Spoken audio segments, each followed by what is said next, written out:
Hey guys, today I'm going to be showing you how to use Google Calendar, how to set it up, create events, share with others your events, and how to create events using YouTube Live.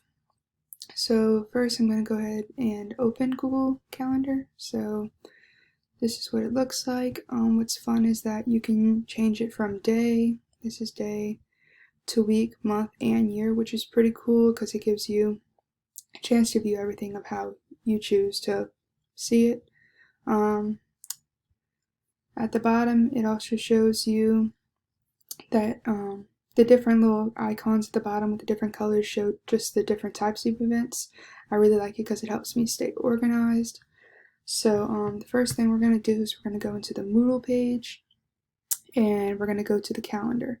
Go ahead and click on the month right there and it's going to show all of your assignments. So we're going to go ahead and export this calendar. So we're going to go ahead and click that. And I'm going to click all events and recent to next 60 days. That way it's going to show a few months ahead of time and give me the biggest amount of things I can have on my calendar for right now that's showing up. So after I click this, I'm going to go ahead and click export. The file is going to be downloading at the bottom, so once we are done with that, we're going to go back into Google Calendar and we're going to click under other calendars, the edition, and you're going to click export import because that's what I chose for the option from my Moodle. So from here you're going to go under import and select a file from your computer and it should show up under your downloads. I'm going to go ahead and click open. It shows that it's there. I'm going to go ahead and click import. That's just saying that everything was imported from my events. So now I'm going to go ahead and go back and I'm going to put this on a month view, that way we can see it, and now we can see all of my assignments that are up here, which is pretty cool. I can go ahead and show you October too, just to show you that it did a few months ahead of time in November. Let's go back to September. Okay, now I'm going to show you how you can add people to these events. So let's see. So we're going to go ahead and click YouTube Live in Chrome just as an example, and I'm going to click edit. From here, this shows you right here how you can add Google Meet video conferencing. I'm not going to click that because it makes my picture show up a little different after, but this is what you would click and it brings you directly there. It's really easy. You can also, it shows the date right here. You can change the dates if you want to. You can add your location also.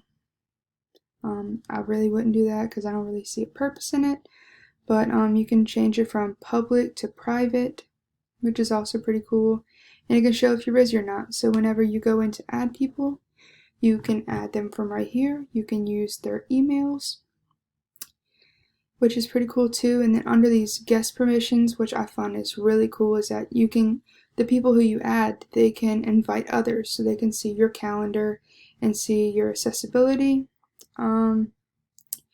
And they can see whether you're busy or not. That way they don't contact you during certain times, let's say when you're in a meeting or you're at work.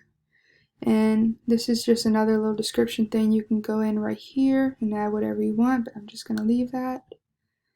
And let's see. You can go ahead and add notifications. You can pick how many times you want to be notified as a reminder for to remind you about the event. So I'm going to go ahead and save everything. And let's see. Now I'm going to show you how to create a YouTube Live event. So to do this, we're going to go into the YouTube tab, open that up, and from there you're going to click at the top right under this. Their options are upload video and go live. We're going to click go live.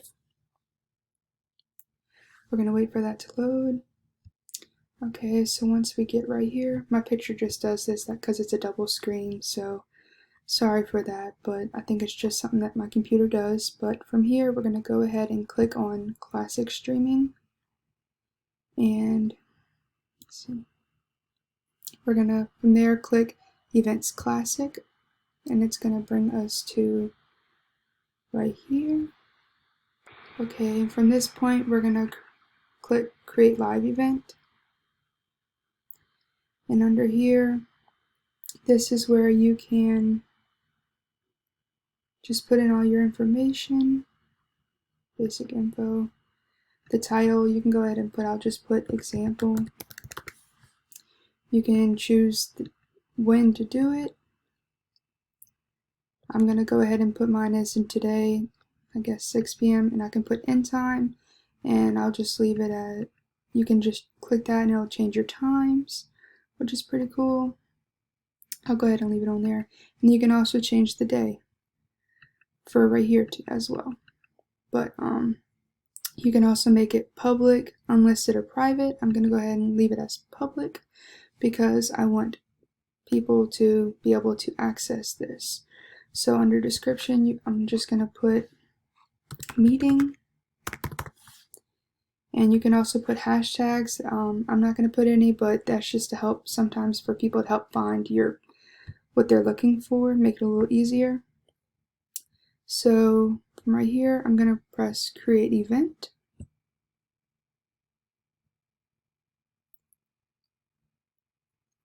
And this is basically what's going to show after. And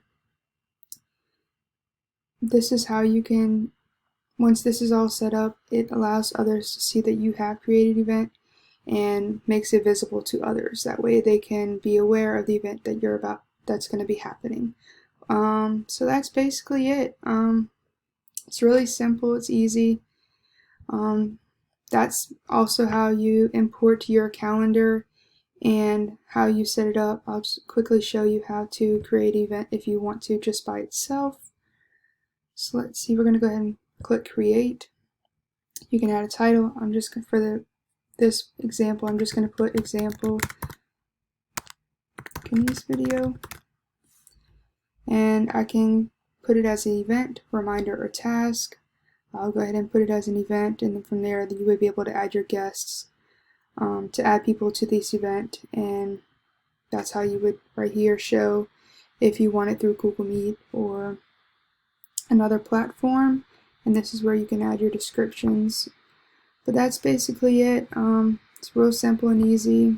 It's a really useful tool that can help make my life a little easier because it's always in my phone and in my computer. So when I don't actually have my book agenda, I can always use this as a reference. So that's it.